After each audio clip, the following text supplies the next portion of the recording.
Welcome back to the Road Show. This morning in The Buzz, there is no denying that the internet has changed the way we shop, vote, complain, or just interact with each other. Now it's changing the game for endorsements as well. Celebrities are getting paid as much as $10,000 or more per post to tweet about name brand clothes, cars, movies, you name it. For example, Kim Kardashian just received $8,000 to tweet about Old Navy jeans. Singer Ray J got more than $2,000 to urge his followers to go see a horror film. But a research firm estimates that only 11% of U.S. adult internet users are even on Twitter. That's still a lot of people, though. It's hard to measure whether their tweets get people to spend, but even so, paying a celebrity is still a lot less than a traditional advertising campaign. The Federal Trade Commission suggests that endorsers end their tweets with the hash symbol, and that's called a hashtag, to indicate that the tweet is an ad or endorsed. Think, for example, like our local mom blogger. I mean, she gets paid to tweet about things, and she's not a celebrity. But I think that there is some credibility, I guess. Maybe people buy into it if somebody endorses a product. I agree. Here's how I see it. If you're going to put a commercial on television, you can look at the numbers and say X amount of people own televisions, but you can't really control who was watching that channel at that time. With Twitter, you are choosing to follow people. Right. So you're kind of knowing going into it, let's say they have 500,000 followers. Yeah. You know that all 500,000 are seeing it because they're choosing to follow. They're choosing to update and stay connected with this celebrity. I think that these people are getting underpaid. Like you're only getting paid $8,000 to tweet about Old Navy. Okay. Per post. And they could do multiple a day. 60 posts. I love these Old Navy jeans. Yeah, but I think that people would find that a little bit of an overkill, don't you think? I mean, if she did it 60 times a day. But I still think even if she does it once a day. That's an easy $8 grand every day. I still think that they're getting underpaid, to be honest with you. You're putting your name behind something. I'm not worried about what they're getting paid. I'm telling you that this is brilliant because it is brilliant. It's taken over the world. Twitter. Yeah. I'm somewhat more addicted now to Twitter than I was to Facebook. Yeah, you are. And I'm still trying to understand some of the language on it. It's a little bit confusing. 144 characters or less.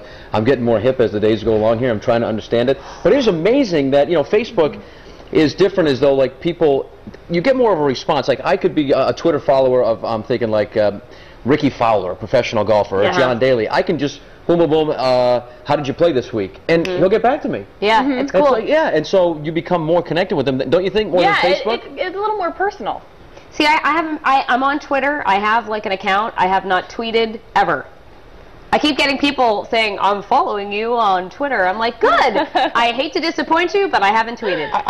Nothing to follow. There's this guy, David Faraday, on the Golf Channel, does this brilliant golf show, and, he's got a gazillion followers. I said, other than our show, David, best show on TV. And, hey, thanks, mate, thanks, buddy, right away. And it's like, wow, that's weird, cool. That's so if you think about it on that level, if these now people you think you're friends with, and obviously you're not, but there's the perception you are, if he says, I drink, 12-hour energy before I go play a round of golf, the next time I go tee it up, I might think, hey, this guy's I mean, you put a celebrity's face on anything, and you're buying it. Derek Jeter, yes, I will purchase Gatorade, and Michael Jordan, I am going to wear some Hanes, and really? But you know what I'm saying? I mean, you've seen them endorse these. Right. Michael Jordan, I will wear your Nike sneakers. Yeah. Much better, yes. Or eat those ballpark franks. Anyway, but you know what is great though about these is it doesn't cost the company anything. No. Right. They're not spending all this like major production cost for a 30-second spot and then advertising it all over the country. They're saving so much money by giving Kim Kardashian or whoever $8,000 to tweet. It's pennies to both of them. Yeah. Kim Kardashian, $8 grand. She's like, that's nothing. Don't get us wrong. We still love TV commercials. Yes, we do. Yes, we do. And it keeps people employed too. Yes. Okay. So we can still do that as well. And they're entertaining. Tweets really on. That's one thing about commercials that they can do over a tweet. They can entertain and they're memorable. Think about a tweet. You're going to forget it probably in like a second. Okay. All right. True. We've said our piece. Keep those commercials coming. Please, right?